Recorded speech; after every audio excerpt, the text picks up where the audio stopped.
This is Eddie Hearn, Matchroom Boxing. You are watching Sporting Icons. You don't need to be anywhere else.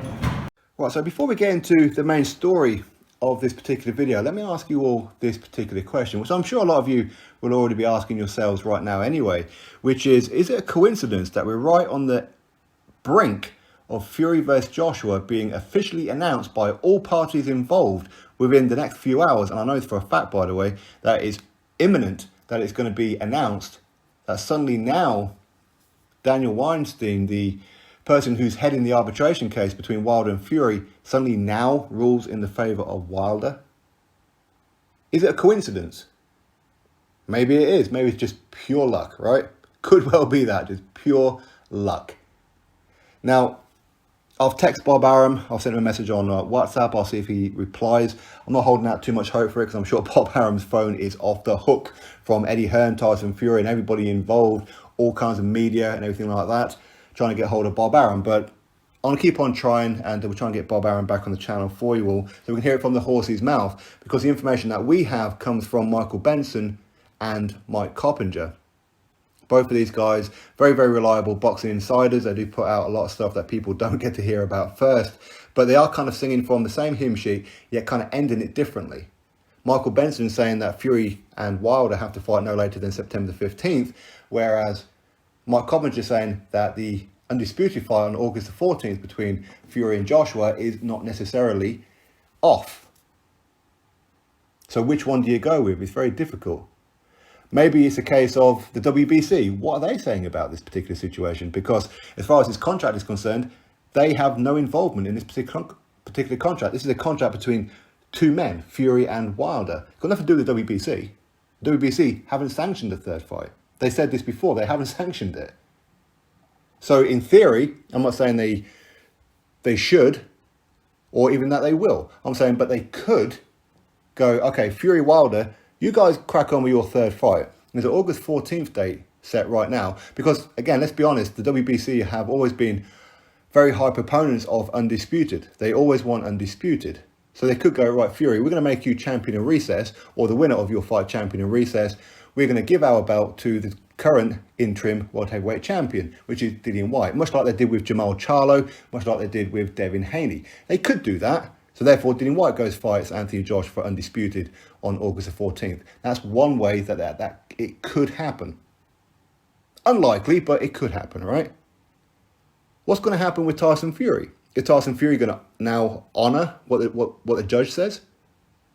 Fury has history of walking away from contracts. He was contracted to fight Vladimir Klitschko. Vladimir Klitschko then lost the opportunity to get all his belts back. All the belts got dispersed. So imagine the position of Vladimir Klitschko. So Fury has walked away in that before. Maybe Tyson Fury now looks at Wilder and says, you know what, I weren't going to sue you before for the fact that you accused me of criminal activity with loaded gloves. You accused me of having something to do with Mark Breland spiking your water, having the Nevada State Athletic Commission on my side, having the referee on my side. You insulted my traveller race. Now I'm going to sue you, sucker. That could happen. And last time I interviewed Bob Arum, he said that Wilder potentially was just after some kind of compensation because Wilder has no leg to stand on. Or maybe this whole news has come from somewhere else and it's totally inaccurate. Maybe. Because this news was put out only 45 minutes ago. And within that 45-minute period, so between then and now, I have checked Tyson Fury's story mode on his Instagram, and he's still posting stuff about the Undisputed fight with Anthony Joshua. So what's that about? Has all of this just been maybe one big publicity stunt? Let's use Anthony Joshua and the whole Undisputed to get every man and his dog talking about Undisputed, suddenly pull the plug. Well, it's Deontay Wilder's fault. He's going to play the role of the bad guy here. Everyone then watches the third fight in the hope that Tyson Fury punishes and beats the hell up Deontay Wilder for yet again holding up the heavyweight division.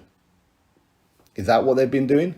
Because let's be honest, people, for the most part, weren't really interested in the third fight between Wilder and Fury. Because we know who the better man is. We've seen these two fight twice before. Why don't we see it again for? People weren't that interested. They could have had their fight a while ago. There was no reason why the fight didn't happen. No reason whatsoever. If Anthony Joshua, who gets paid more than Tyson Fury and Deontay Wilder, especially for the third fight, if he can fight Kubrat Pulev in front of 1,000 people, well, you guys could have had your fight. There's no real excuse, is there? Now, is Fury and Joshua in danger? I don't think it's in danger. I don't know why. Maybe I'm being a little bit delusional here. I don't know. But I don't think he's actually in danger. I think something will be worked out. Because quite honestly, I don't think Wilder wants a third fight. He just wants some kind of conversation. And with the amount of money that Fury's getting, around about 100 million to be fighting Anthony Joshua for Undisputed, he could just pay off Wilder. I mean, how much would Wilder have got for a third fight? You wouldn't have thought any more than, say, 10 million. Because, again, people weren't that interested. So he could just go, right, okay, right, there's 10 million. See you later. He could do that, couldn't he? Maybe. He could just walk away. And then the judge goes, okay, now you owe Wilder some compensation. How much compensation that will be? Again, we can guess. We could say 10 million. We could say anything that we want.